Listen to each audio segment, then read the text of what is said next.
What's up, everyone? Thrift Barringer here live from the Beck Center studios.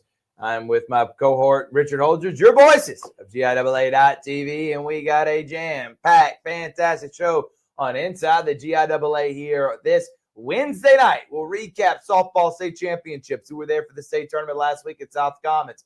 We'll also talk about the new football power rankings and what are some of the top games coming up this week. Also, we got some state championships, and that includes cross country this Saturday, live from, we always get the name of the Middle Georgia State University. There we go. Thank you, Rich. I knew it. I wanted to say Mountain DeSales, but that is the place of the 8-man flag football in the All-Star game coming up Thursday, November the 20th. Big Rich, how you been, man? Oh, man, I have been fantastic. What a weekend of softball in Columbus, Georgia, all 4 classifications. And we've got some championship teams, some repeat champions. We've got even a dynasty that won 9 straight championships. Oh! And we got a newcomer that won their first championship. Yes, we do. And we will talk about that here in just a moment. We are presented by the Beck Center. Thank you to Roger Beck and the Beck Center for the support of all of GIAA athletics, including all of these state championships. Again, we thank Roger Beck and the Beck Center. We also want to say thank you to Mallory and Evans. We'll have a Mallory and Evans team of the week we announce on social media, and we will also be announcing that on Friday as we'll have Drew Butler coming in and announcing that team of the week. And I'm excited about who that is. I already know, but we're going to keep that under wraps until Friday when Drew Butler will come on the High School Scoreboard Show at 11 p.m. right here on GIAA.TV. One more week of high school football in the GIAA for the regular season. I cannot wait to drop those rankings. Hopefully these rankings will be locked in and we will start seeing the brackets for the playoffs as the first round of the GIAA is going to take place October 31st. That's the 10-7 matchup, the 8-9 matchup. Remember, the first top 6 seeds in 2A, 3A, and 4A all get buys. Of course, single A, there's only 4 teams, so they all play each other. But I'm excited about the brackets when it comes to high school football. And, of course, we got the championships coming your way at Mount DeSales on Thursday and at Mercer University on Friday and Saturday. All right, so what we're going to do is we're going to take a quick break. When we come back from break, we're going to talk about the softball state championships live from South Commons. We were there for all of it. We made the calls. We'll thank all the people that were involved in the GIAA.TV broadcast, and we'll look at those brackets and how they played out. Coming up next on Inside the GIAA right here. This copyrighted broadcast, presented exclusively on GIAA.TV, is copyrighted by the Georgia Independent Athletic Association, a division of the Georgia Independent School Association, for the private use of our audience. It may not be retransmitted, reproduced, rebroadcast, or otherwise distributed or used in any form without the express written consent of the Georgia Independent School Association. Everyone inside the GIAA, thank y'all so much for tuning in. Presented by the Beck Center, live from the Beck Center studios. I'm Thrift. That's Big Rich. They call him the Rambler. They call him the man, the myth, the legend. And Big Rich, let's throw him up there.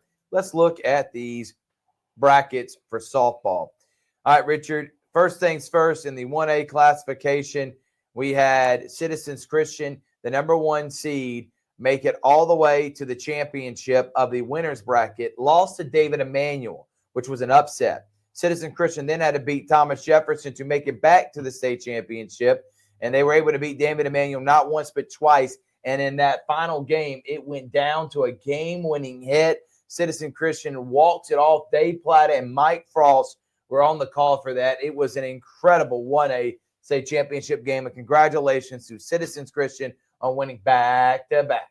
Yeah, and the community of Douglas, happy to get another championship. Man, there's so much going on down there in Douglas. And Citizens Christian, once again, they are your back-to-back champions. The fact that they lost to David Emanuel on Friday, they had to play one extra game in the elimination bracket against Thomas Jefferson, but it didn't matter.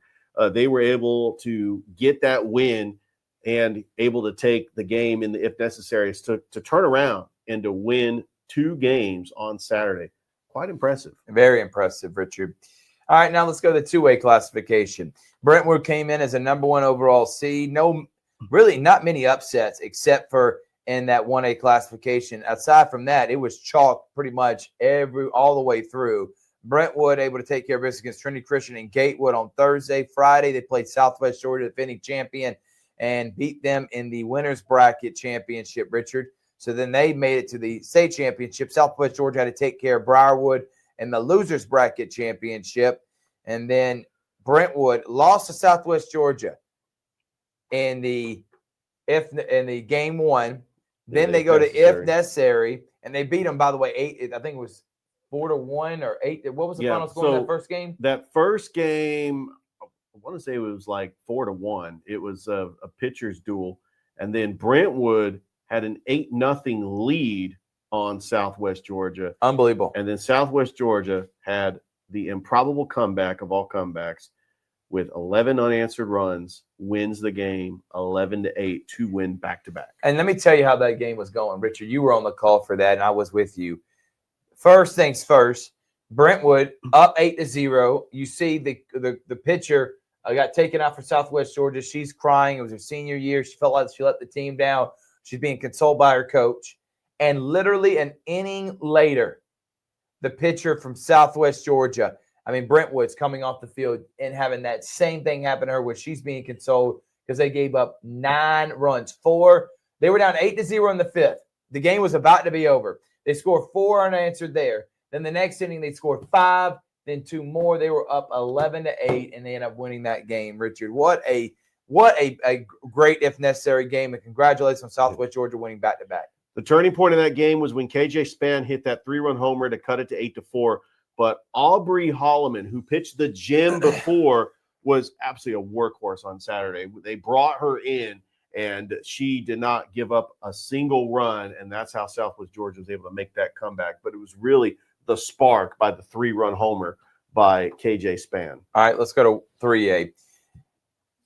8-time defending champion Westfield came in as the number 1 favorite. They took care of John Piedmont and John Millage. Pinewood, they played Terrell, and Terrell beat Pinewood, and we had Westfield Terrell in the championship game of the winners bracket. As far as John Millage, they had to beat Athens Christian on Friday at 10.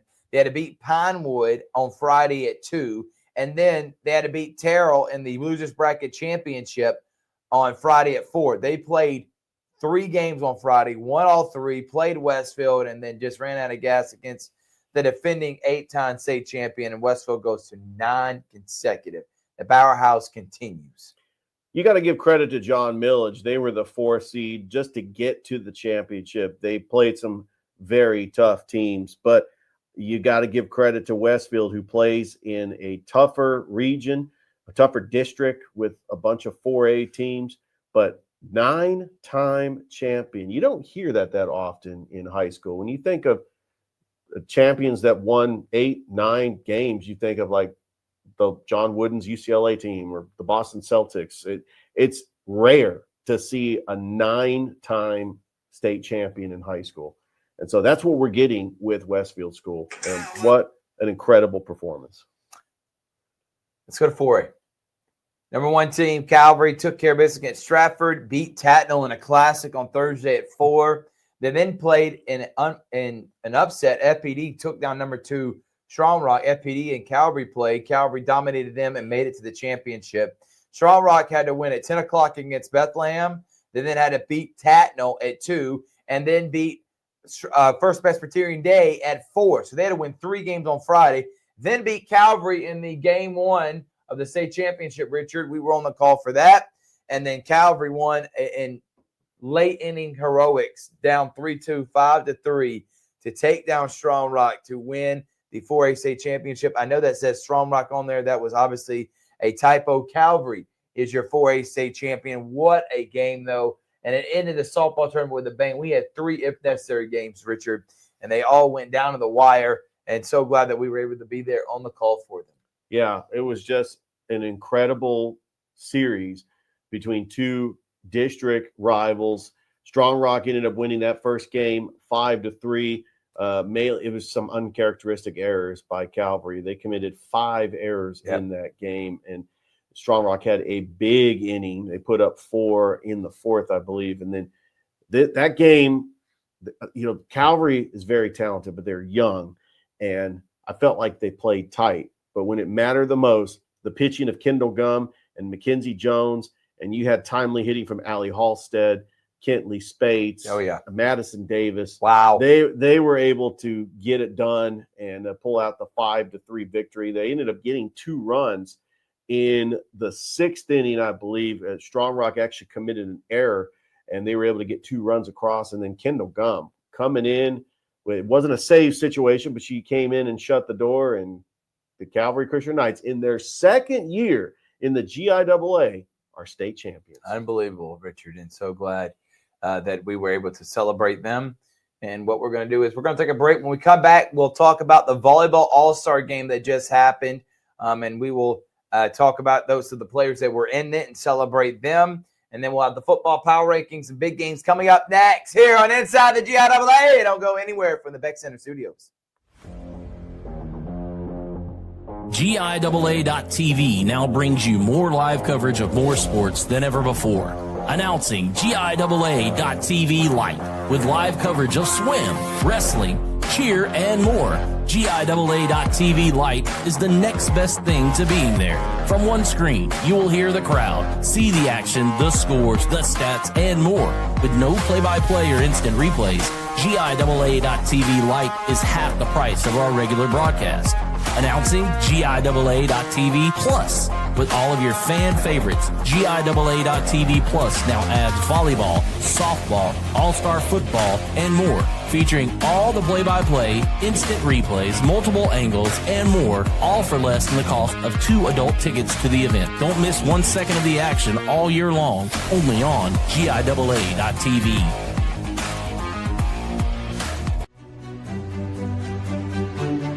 This copyrighted broadcast, presented exclusively on GIAA.TV, is copyrighted by the Georgia Independent Athletic Association, a division of the Georgia Independent School Association, for the private use of our audience. It may not be retransmitted, reproduced, rebroadcast, or otherwise distributed or used in any form without the express written consent of the Georgia Independent School Association. Inside the GIAA from the Beck Center Studios, I'm Thrift Barringer, Richard Holdridge. Big Rich, we just got done with volleyball. Congratulations again to those state champions. And we have our volleyball all-stars. And I'm going to let you name those all-stars right now, Richard. We have the blue team and the red team. So first with the blue team. All right. Well, for Coveted Academy, they had 2 representatives, Briley Dingleson and Bethany Wiley. Elizabeth Temple represented Frederica Academy. Nice. Leah Lumpkin, part of George Walton. Sage Grimes, part of Georgia Christian. Sawyer Holt. Grace Christian, we saw her in that championship game against the Heritage School. Haven Brennan from John Hancock. Georgia Martin of LaGrange Academy, who was there at Shore University, part of the Final Four, lost to Heritage. 2 representatives from Loganville Christian Academy, Madison Husband and Gabby Snell.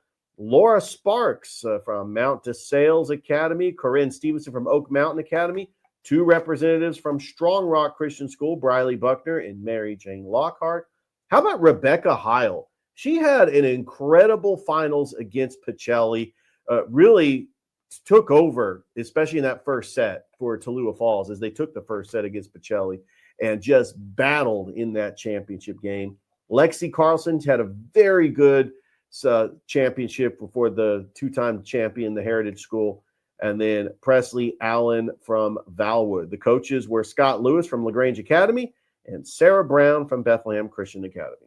Well, congratulations to all those that were able to make it this year into the All-Star game. And now let us talk about the red team, Richard, and the 2025 red team volleyball All-Stars. We got Fallon Larson from Athens Christian School. We got Aiden Steffens representing Calvary Christian School.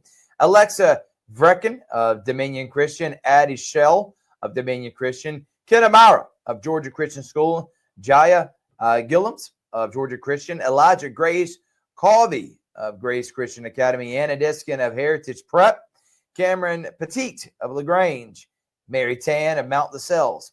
Carrie Lee of Oak Mountain Academy, Emily Jimenez of St. Mary's Academy, Anna Dodd of Stratford, Kelly Grace Perrin of Stratford, Margelita and McGoul Sanchez of Tallulah Falls, Ava Bassett of Heritage, and Taryn Johnston of Westminster Schools of Augusta. Rich, if you don't mind throwing up the blue one that you were able to read up yet. So congratulations. Scott Lewis, LaGrange Academy, and Sarah Brown were the coaches of the blue team. And then Brianna Collins of Sherwood Christian and Matt Wilson of Stratford were for the red team. Congratulations to all those that were able to make it. All right, now let's go to the thing that everybody's been looking forward to, those football rankings. Let's first start with 1A. Staying in as the number one team in 1A, Big Rich, is the defending state champion, Robert Toombs. Why wouldn't they? Because they defeated the number two team in 2A, Southland, 27-21 at home. Big win for them. They got Trinity Christian coming up next. I think they'll get to 500, and I see Robert Toombs staying as the number one team. Number two team comes in as Edmund Burke at 6-3. Flint River comes in number 3 at 6-2, and then Thomas Jefferson is number 4. All these teams would make the playoffs and will be playing for a right to play in the state championship. Yeah, those first round playoff matches are projected to be Thomas Jefferson going to Robert Toombs and Flint River going to Edmund Burke. All right, let's go to now the 2A classification, Richard. And number 10, Dominion Christian. Right outside of that is a Heritage School. Dominion Christian, number 10. Number 9, Augusta Prep. Number 8, Windsor Academy. And number 7, Gatewood. Gatewood would host Dominion. Windsor would host Augusta Prep in the first round. These teams will get first-round byes until the quarterfinals. Central Fellowship at number 6. Trinity Christian at number 5. Number 4, Briarwood Academy. They have come on really strong as of late, Richard. They're 7-2 now. Southwest Georgia, 6-3. They stay at number 3. Southland did not drop, even though they lost to Robert Toombs, because obviously wasn't a bad loss. They come in at number 2. And number 1 team, the Fighting Adam Lords of Brentwood War Eagles, they stay number 1 team. And you see how in the ratings on Max Preps, they are so far ahead of everyone else. Even if they lose this last game, which they're not, I don't expect them to, they wouldn't drop out of the number 1 slot. So Brentwood, number 1, Southland 2, Southwest Georgia 3, Briarwood 4, Trinity Christian 5, Central Fellowship 6, Gatewood 7, Windsor Academy 8, Augusta Prep 9, Dominion Christian 10. Yeah, Southland Academy is the surprise team of the 2A. They remain at number 2, and that just goes to show that they're playing a tough schedule, and they would host a second-round game. That's the it's so close between Southland and Southwest Georgia Academy that they're looking for that coveted 2 seed, because it doesn't matter if you're the 1 or the 2, you're going to get home field all the way to the semifinals. No doubt about it. So that Southland out of Americus, and they got some pretty good football in Americus, having a great season so far, and they hold strong at 2. All right, let's go to 3A. Teams that are outside looking in, Brookwood and St. Andrews. But number 10, Terrell Academy at 4-5. Not a very tough strength of schedule. That's why they're down. Piedmont comes in at number 9 at 5-4. Number 8, Lakeview, 5-4. Number 7, Pinewood. And Pinewood, because of their strength of schedule, is significantly higher than Lakeview. Tift area, not a bad team. They come in at number 6. They would actually get a first-round bye. Pinewood would host Terrell. Lakeview would host Piedmont. Number 5, Frederica. They stay in the top 5. Valwood loses in the game of the week against Deerfield. They stay number 4. Westfield School jumps up after their win over Brookstone to go to number 3. They will be on the road against Pacelli this week. Deerfield Windsor, one of 2 undefeated teams we have left in the GIAA and the association, and they stay 9-0 with their win over Valwood, the defending state champion. And then right now, the number 1 team in the entire association, and they have been so dominant. Got another dominant win last week, Richard, which is John Millage. They host Mount DeSales this week. They beat Tatnall 52-7. They're 8-1, and they look like bold. They are number 1 team. They're looking at the entire body of work for John Millage. I'm surprised that Deerfield Windsor did not jump John Millage, because they were playing Tatnall, and then they got to play Mount DeSales. So their strength of schedule was top heavy going into those last 2 games. But we'll see what happens when Deerfield Windsor, if they can go undefeated, maybe they can jump John Millage. But like I said, it doesn't really matter if you're the 1 or the 2 seed. It just might be a little bit tougher path if you're the 2 seed, but you're going to get home field advantage throughout the semifinals. No doubt. All right, let's go to 4A. And in the 4A classification, number 11's Athens Christian, tough loss to Lakeview. They're on the outside looking in from Loganville. Mountain of Sales, Tatnall Square, Riverside, and the Kings Academy are also not going to make the playoffs. Number 10, Loganville, they would be in 6-3, not a tough strength of schedule. That's why they're at number 10 with 6 wins. They would be on the road at Bethlehem Christian. But number 9 is Calvary. They lose their 4th in a row. Pacelli beat Turner County. They stay at number 8. They would host Calvary in that first round. Then Bethlehem Christian 7-2. But again, they had a very tough strength of schedule. And Bethlehem Christian also, to finish out the season, they take on undefeated George Walton. Number 6, Richard, is Strong Rock. They took care of business against Calvary last week. George Walton undefeated, but their strength of schedule is the worst in the entire 4A classification, which is why they're undefeated and only at number 5. Bullock Academy comes in at number 4, the defending state champion.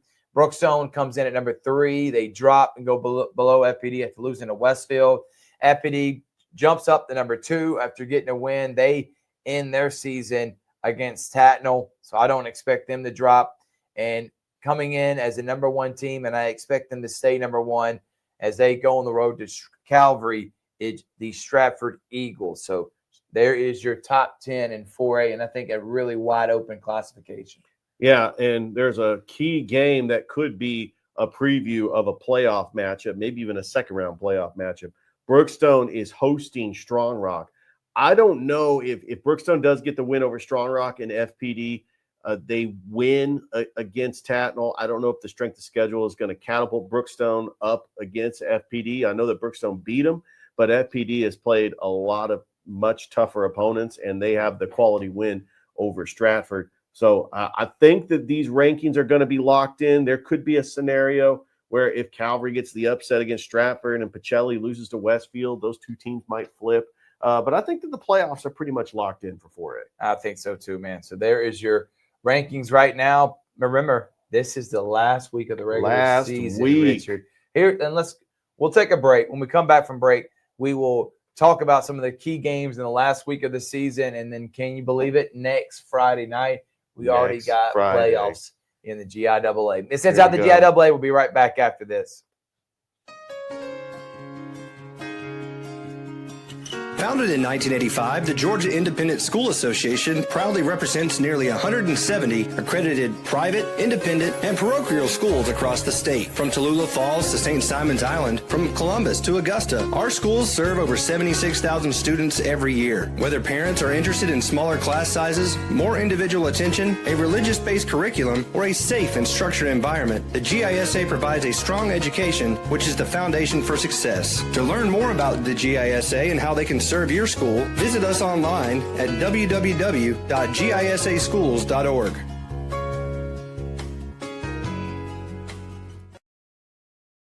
Welcome back, everyone, to the GIAA, inside the GIAA. All right, Richard, let's talk about some of those top games that we have coming up around the association in football. Oh, by the way, no, we're not going to do that because guess what we did?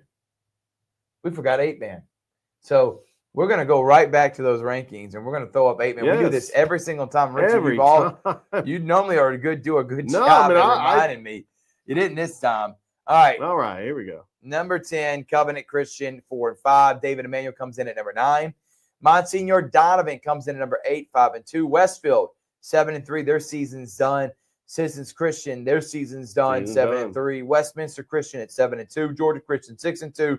Westminster Schools of Augusta at 7-1. Vidalia Heritage at 7-1. And Sherwood Christian comes in at 8-0. They are your defending champion and right now the number 1 team in 8-man football. Yeah, they look absolutely fantastic. Sherwood Christian definitely looks the part. I really like some of these matchups, especially coming into the final week of the season. Sherwood actually has to go on the road to Bainbridge to take on Grace Christian. You also got Westwood taking on Citizens Christian. Sign me up for that. But that's about it. Most of 8-man football is already done for the regular season. Yeah, as you made mention, Sherwood Christian only going to play 9 games this year. They will finish up their season against Grace. So Playoffs start next week for 8-man as well. Those are your 8-man rankings again. And now let's talk about some of the top games. And I guess we can stay in 8-man right now, Richard, and look at some of around the league. Vidalia Heritage and Fullerton should be a good battle, Richard. Yes. I'm excited about that. Augusta and David Emmanuel should be some fun. So can't wait to see those 8-man battles coming up this week. Yeah, excited about, Covenant Academy, Monsignor, Donovan. Like we already talked about, we have Sherwood Christian taking on Grace Christian, St. Mary's taking on Westminster. We got some massive we got some matchups. And really I'll tell you this right now. The biggest game, though, in this association is a 2A battle between number 2 and number 3, Southwest Georgia against Southland. And it is going to be a battle at Southland. The winner will be the number 2 seed. The loser will be number 3. So potentially this could be a rematch coming up and maybe in the playoffs, Rich. Possibly. And think about this. The winner of this will then get to host the same team coming up in a few weeks. So massive implications with this one. Some other games I'm looking at that around Maclay and Deerfield Windsor. They're taking on a team out of Florida. Yeah. Deerfield Windsor undefeated. Westfield and Pacelli, that's a huge game. A 4A school, and Pacelli is ranked number 8. Westfield ranked number 3 and 3A. That should be some fun. Give me some other games. George Walton, Bethlehem Christian. Yeah, that's what I was thinking. George Walton, Bethlehem Christian. Central Fellowship is taking on Cherokee Christian out of the Gaps. You got Edmund Burke taking on Briarwood. That's a massive game. Number 2 in 1A taking on number 4 in 2A. Strong Rock and Brookstone. I can't wait for that one to see how that one battles out. So some big games for sure around the association that we will be looking forward to talk about who won those games on the final regular season edition of the High School School Board Show for 2025. Yeah, you got Frederica Academy taking on St. Andrews, Thomas Jefferson taking on Augusta Prep. How about Flint River hosting Terrell County out of the GHSA? Yeah, so big games coming up here for sure. I want to go back to South Commons real quick. Thank you to Clint Morgan, Kent Copeland, Robert Slocum, Amy, Savoy, and the rest of the staff that put on this event. Excellent job. Always a class operation. They give their athletes the best exposure possible to win a state championship. Then I want to say thank you to our partners from Columbus Sports Council like David Boyd, Zoe Willis.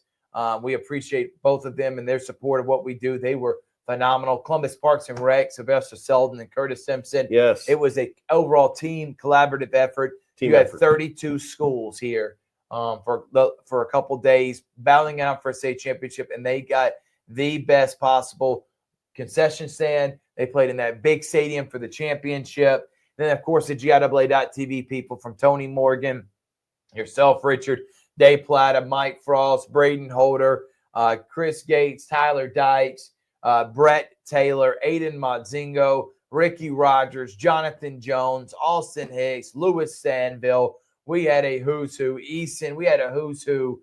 Kyle Tucker, JJ. I mean, it was an awesome team, and we were able to give you top-notch production in those state championships. So thank you to everyone involved, and I hope all the girls, all the teams that were involved enjoyed it. Yeah, we were excited to be a part of it once again down at South Commons Softball Complex in Columbus. And congratulations once again to all the champions. Well, we had a lot of fun here, man.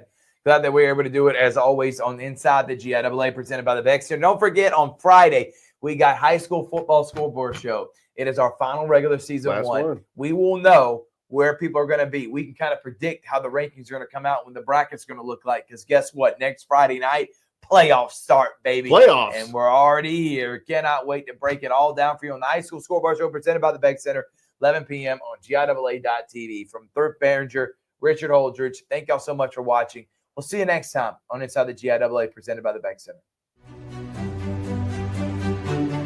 This copyrighted broadcast, presented exclusively on GIAA.TV, is copyrighted by the Georgia Independent Athletic Association, a division of the Georgia Independent School Association, for the private use of our audience. It may not be retransmitted, reproduced, rebroadcast, or otherwise distributed or used in any form without the express written consent of the Georgia Independent School Association.